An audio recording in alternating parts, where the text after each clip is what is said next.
Mula sa FM Radio at PRTV Newsroom, ito ang FM Radio Newsbreak. FM Radio Newsbreak. Magandang umaga, ako po si Cherubim Ganaden at narito na ang ating mga balita.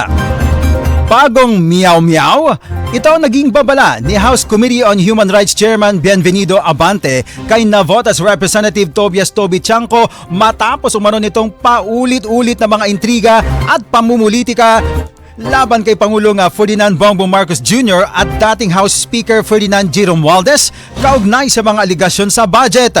Nauna namang iginiit ni Chanco na ang pananagutan ay dapat ipataw sa lahat ng opisyal ng gobyerno, maging Pangulo man o Vice-Presidente ang sangkot.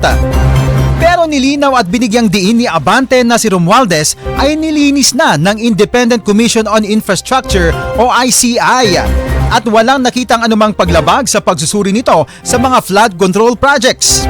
Idinagdag pa niya na ayon mismo kay Senate President Blue Ribbon Committee or Senate President Pro Tempore Panfilo Ping Lacson, walang ebidensyang nag-uugnay kay Romualdez anumang anomalya batay sa investigasyon ng Senado.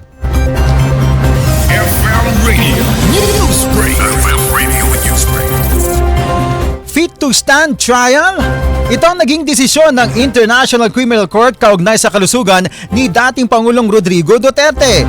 Dahil dito ay tuloy na ang pre-trial proceedings sa Pebrero 23. Dismayado naman ang lead counsel na si Attorney Nicholas Kaufman na naunang nagsabi na deteriorating ang kalusugan ng Pangulo.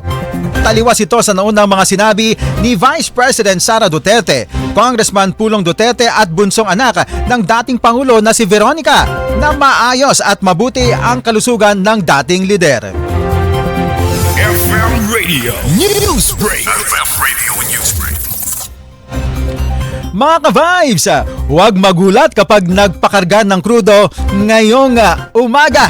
Dagdag kasi na 40 centavos ang ipinatupad sa kada litro ng gasolina.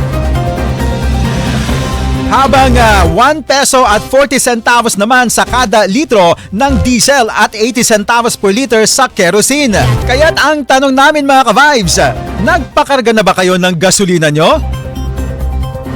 At yan ang ating mga balita para sa ating FMR Newsbreak. Ako po si Cherubim Ganaden, magandang umaga. Inyong narinig ang FM Radio Newsbreak dito sa FM Radio, Favorite Music Radio.